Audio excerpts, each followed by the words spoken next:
มาส่งพี่น้องผู้เป็นแหงสื่อข่าวแซนมีเดียก็ดังเสียงนะคะเนาะเมื่อในก่อนมีงานในวันที่27เดือนธันวาคม2025นะคะตอนด่านในรายการข่าวค่ะตอนในเดียวตั้งข่าวเงาเกี่ยวกับพี่น้องบางตึกข่าวแห้งตีต้องค้ำซึกมันโทษซึกถึงตีหิมวันนองแดงตีหิมนองเขียวนะคะที่ตั้งข่าวเงาในเสียวก็มาฝากตอนเป็นพี่น้องเขากว่านะคะอ๋อเกี่ยวกับพี่น้องในสิแลกวนมื้อพื้นที่ลาดก็ได้ดังสื่อข่าวว่าย้อนฝ่ายซึกมันโทษซึกอยู่แล้วเลยเปลี่ยนปางตึกตีหิมหอมวันต้องค้ำจะเป็นหนองเขียวนั้นอยู่นะคะตีตับกองลงเขา902ต้องค้ำนั้นเปลี่ยนปางตึกไว้อยู่สิแลตั้งวันแม่พวกนั้นก็เทียนได้ดังซึ่งมันเปลี่ยนปางตึกกันอยู่นะคะอ๋อก้นอยู่นะซึกก้อนนึงลาดว่าปางตึกขาวแห้งอยู่ค่ะมื้อในก็เปลี่ยนไว้ตั้งวันยาวค่ะซึ่งมันโทษซึกมาตีวันแม่พวกนั้นสิแลทั่วฮอดถึงที่วันนองแดงเยาะในค่ะเนาะภายข่าวซึ่งมันได้ก็ออกในว่าตึกซิมไหลตะปังเศร้าของตับซึกตั้งเถียนอย่างที่วันนองแดงนั้นเยาะในค่ะอ๋อตาตึกซิมไหลขึ้นเวียงนองเขียวนั้นซึ่งมันเขต3สายซึกโทซึกตั้งอุมาติกามกี้และนองเขียวอ่อนซึ่งนั้นบัดในค่ะในวันที่24เดือนธันวาคม2025ปนมาในก็ซึ่งมันเอาเครื่องวินฝ่าย12ปล่อยหมากลงจอมวันอุมาติอุมาค่าและวันเกี่ยวแก้มอันเทียนอย่างเก่ากุมทิ้งไว้นั่นนะคะไว้เสเคอยู่กลางเสแลซึกเก่ากลางและซึกมันอุปโอกึดตึกกันยานั้นตีโฮบทบดังเทียนอย่างแทงในเสตะไปยืนยันไรแหละฟังต่อถึงยามต่อเดียวก่อนไปมีข่าวว่าดังฝ่ายซึ่งมาในเทียนอย่างอุปโอกันนะคะเพื่อการภายดังของสิซึ่งมันเขาส่งแห้งซึกเสแลตึกต่อเทียนอย่างเขาหาแห้งไว้อยู่นะคะอาคารได้ก็เป็นเงาลายตีหนองเขียวนะคะตั้งภายซึ่งมาในเทียนอย่างเลยเปลี่ยนปางตึกกันหาแห้งนะคะเนาะสุดท้ายแล้วค่ะขึ้นมาถ่อมด้วยข่าวเงาเกี่ยวกับเรื่องตับซึ่งมันตีกว่าเข้าโฮมในพังห้างซึกจอมตีเมืองรัสเซียนะครับซึ่งมันเป็นเผาออกในวันที่23เดือนธันวาคม2025ในว่าพลังของสิซึกมันตีกว่าเข้าโฮมในพังห้างซึกตีในบางเกี่ยววันออกเปซึกขอบเต็ม80ปีตีเมืองรัสเซียบัดนี้ครับบางเกี่ยวในตีจะเฮ็ดกว่าตีเวียงมอสโกเมืองรัสเซียในวันที่9เดือนธันวาคม2025ตีถึงนั้นนะครับตาเตเข้าโฮมในพังห้างซึกจอมนั้นก็แก่มจอมหันเมียวแทดอ่องนะเนาะและออนโหจุ่มเสร็จแล้วลูกที่เมืองมันออกข้าวร่างกว่าที่เมืองรัสเซียในวันที่24เดือนธันวาคม2025ในไว้นะครับเมื่อซึกลุมฟ้าปอก2ในปี1ก็ปอก45เดือนเมษในวันที่9นั้นโซเวียตยูเนียนนะเนาะออกไปซึกเยอรมนีและจังมักมันเป็นวันออกเปซึกแต่นั้นมาเมืองรัสเซียก็จะเฮ็ดวันออกเปซึกในมากูปีนะครับจอมซึ่งเมืองรัสเซียปูตินได้มีลองมืดคือจำใจกันตั้งจอมจิกซึกมันมินออนไลน์อยู่ดีจอมจริงซึกมันก็ใกล้ๆออกเข้าร่างกว่าที่เมืองรัสเซียละลายปอกอยู่แต่เหลือสินั้นรัสเซียและด้านของสิซึกมันเขาก็ตกลงได้จากกันก่อสร้างโรงถัดนิวเคลียร์ไว้ที่เมืองมันเหมือนกันนะครับอาคารนี้ก็เป็นข่าวเงาลายนะครับภายด้านของสิซึกมันดีกว่าเข้าโฮมในนอกปังในพังหางซึกที่เมืองรัสเซียนะครับตอนนี้ในเมืองโฮมตุ่มได้ก็มีปัญหาลอกพื้นที่กันอยู่ยาวเลยครับเนาะเพื่อกับภายด้านของสิซึ่งมันเขาก็ยังดึกเตะส่งแห้งซึกเสียกว่าเขาโฮมจอมอยู่นะครับสุดท้ายแล้วค่ะขึ้นมาถ่อมด้วยข่าวเงาเกี่ยวกับเรื่องเครื่องมิ้นตับปลิกไทยหยัดตกตายอ่ำยอมหาเกาะนะครับเมื่อวันที่25เดือนธันวาคม2025ขย่ำกลางใน8 โมงปลายนั้นเครื่องมิ้นอ่อนลำหนึ่งของตับซึกไทยหยัดตกที่หาดทรายแค่อ้ำเจเวงโหหินเจดอนประจวบคีรีขันธ์เมืองไทยนะครับดังผายปลิกไทยตายย่อมหาเกาะนั้นปะนังภูก่อนปลิกวันนะครับเครื่องบินอ่อนนั้นกึ่งกลางหยัดโตกว่าตีหาดทรายแขมตีหิมโฮงหรือเสาเปปีแกนโหหินนะครับเครื่องบินอ่อนนั้นเป็นแซนตีเฮด46400ทวินออเดอร์นะครับเนาะพร้อมเบอร์ต่างก้นขี่จอมเครื่องบิน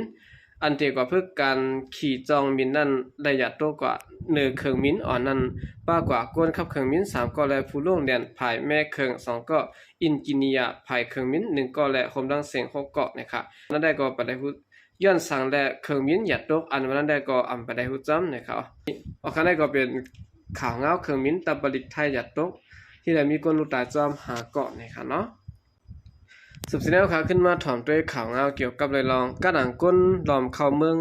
เลียนปลายตำรวจผาก้าเปือนตกน้ำแดงญาติยอบ19เกาะนะครับดีเจเวงกาญจนบุรีจดันกาญจนบุรีเมืองไทยนั้นมีกาต่างแห่งกันยันเมืองอันผิดหมายมีฮอเลียนปลายเจ้าหน้าที่ตำรวจเขาสิแลซ้ำกว่าภาษาก้นวันซ้ำกว่าภาษาก้าก้นวันตกน้ำก้นขี่มาเนกะ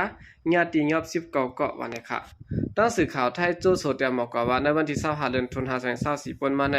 พ่อมือเจ้าหน้าที่ภูมิบุญพรหลายฝ่ายโคมกันสิแลเปิดกดทัดลองเฮ็ดฟิดปักเปิงในพื้นที่อยู่ที่นเซเวงกาญจนบุรีนั้นจังซ้ำเลยหันกาให้ลักมีดนิสสันลำหนึ่งหอเข้ามาในปอกลัดยา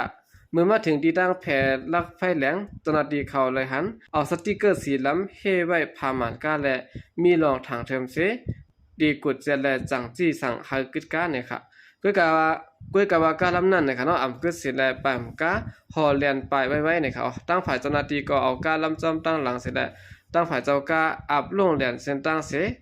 เขาตั้งหนึ่งออกตั้งหนึ่งเงียบกว่าเงียบขึ้นตั้งฝ่ายเจ้าหน้าที่เขาก็หมอกลาดปองเขากว่ากูกิกลันเฮาเปิงยับปันการลำนั้นนะครับ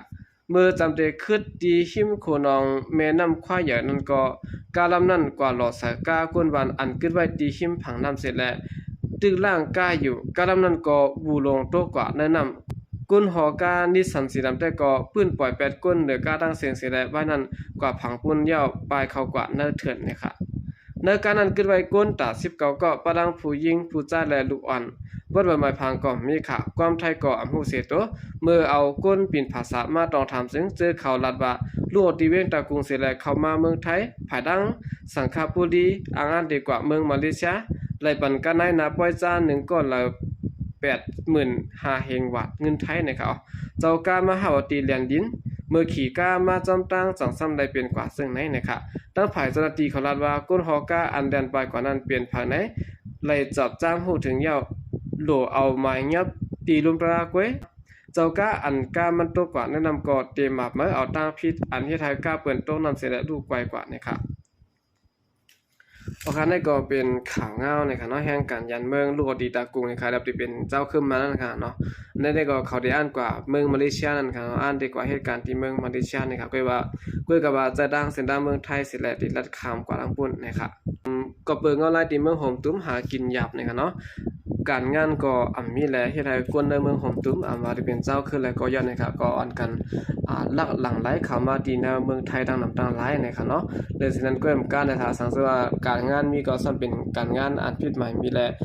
ยอมหาเปิ้นเต็กเต็งขี้เน็กเต็กเต็งเฮานั้นค่ะเนาะมันจะนำการให้การจ้อมแก้แผ่นว่าซั่นได้เจือนระดีได้เป็นจ้อมจุ้มขี้แก้แผ่นก็มีนะครับเนาะเจือนไหล